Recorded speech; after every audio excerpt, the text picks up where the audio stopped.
सोने का पानी। एक शहर में मधु अपनी बेटी रंजना के साथ रहती थी।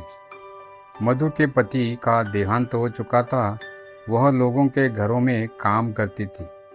रंजना को ढंग से पढ़ाने के लिए मधु दिन रात काम करती थी। रंजना भी पढ़ने में बहुत तेज थी। एक दिन जब मधु घर आती है, माँ देखो, मुझे स्कूल में इनाम में ये ट्रॉफी मिली है। मैं स्कूल में फर्स्ट आई हूँ। बेटी, ऐसे ही मेहनत से पढ़ाई करती रह। मेरा सपना है कि तू पढ़ लिख कर एक बड़ी अफसर बन जाए।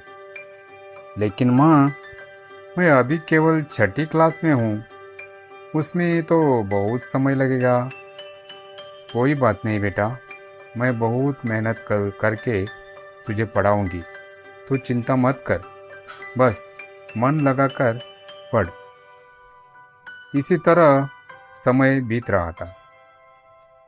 एक दिन मधु अपने काम से वापस घर आ रही थी।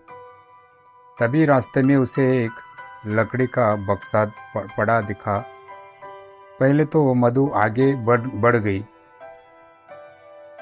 लेकिन फिर उसने देखा कि उस बक्से में कुछ चमक रहा है।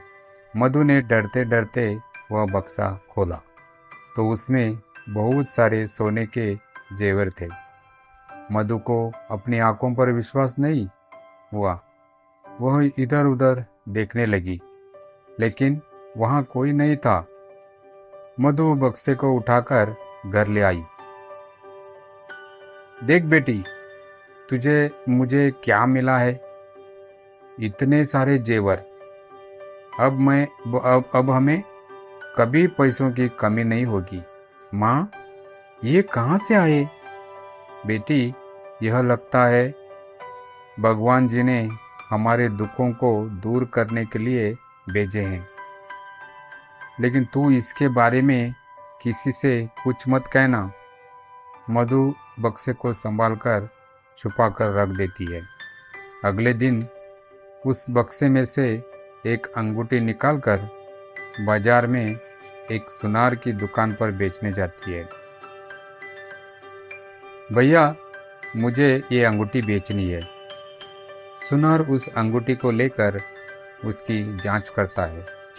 फिर कहता है, ये अंगूठी कहाँ से लाई हो? यह तो नकली है। इस पर केवल सोने का पानी है। अंदर तो बस पीतल ही पीतल ही। इसके तो कोई 2 रुपये भी नहीं देगा। यह सुनकर मधु परेशान हो जाती है। फिर एक बार देखो सेठ जी, नहीं तो मुझे वापस दे दो। मैं जानता हूँ तुझे पैसों की सख्त जरूरत है। एक काम कर, मैं इस अंगूठे के तुझे 100 रुपये दे देता हूँ। मधु पैसे लेकर घर आ जाती है। भगवान ने हमारे साथ धोखा किया है। हमें नकली जेवर दे दिए। ये तो सब पीतल के हैं। वो तो सुनार ने तरस खाकर मुझे 100 रुपये दे दिए। रंजना बहुत चालाक थी। वो समझ गई कि सुनार ने मेरी सीधी सादी माँ को बेवकूफ़ बनाया है।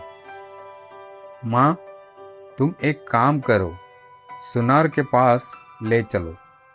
उसे 100 रुपये वापस देकर अंगूठी वापस ले आते हैं।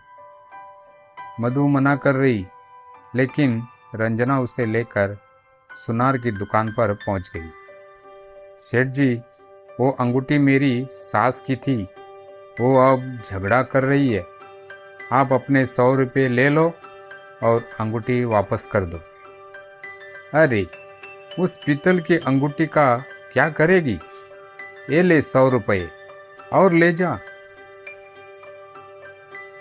मुझे तो अंगूठी की बनावट अच्छी लगी, इसीलिए रख ली। इसे देखकर मैं सोने की अंगूठी बनवा लूँगा। नहीं सेठ जी, आप हमारी अंगूठी वापस कर दो, नहीं तो मेरी दादी यहीं आकर झगड़ा करेगी। सुनार बड़ी मुश्किल से अंगूठी वापस करता है। अंगूठी लेकर दोनों घर आती। अच्छे भले 200 रुपये दे रहा था, ले लेती। इस पीतल की अंगूठी का क्या करेगी? कोई 2 रुपये भी नहीं देगा। माँ, आपको शायद पता नहीं है, वो सुनार हमें बेवकूफ़ बना रहा था। मुझे लगता है यह अंगूठी सोने की है। मैं इसे कल स्कूल ले जाऊंगी। हमारी साइंस लैब में इसका पता लग जाएगा। मैं अपनी मैडम से इसे चेक करवा लूंगी। अगले दिन रंजना खुशी खुशी घर आई। शाम को जब मधु वापस आई तो रंजना ने उसे बताया, माँ, ये अंगूठी सोने की है। उस पर उस सुनार की नीयत खराब हो गई थी। मेरी मैडम ने चेक करके बताया कि यह असली सोने की है और इसमें जरा भी मिलावट नहीं है। लेकिन अब हम क्या करें? हमें तो कोई भी बेवकूफ़ बना देगा। माँ, इन गहनों को रखा रहने दो। जब मैं पढ़ लिख कर बड़ी हो जाऊंगी तब इन्हें बेचेंगे। तब तक इनकी कीमत भी बढ़ जाएगी और कोई हमें बेवकूफ़ भी नहीं बना पाएगा। इसी तरह कई साल बीत जाते हैं। रंजना की पढ़ाई पूरी हो जाती है। पढ़ाई पूरी होने के बाद वह ज्वेल डिज़ाइनिंग का कोर्स करती है। उसके बाद वह कुछ गहने बेचकर मार्केट में एक दुकान खरीद लेती है।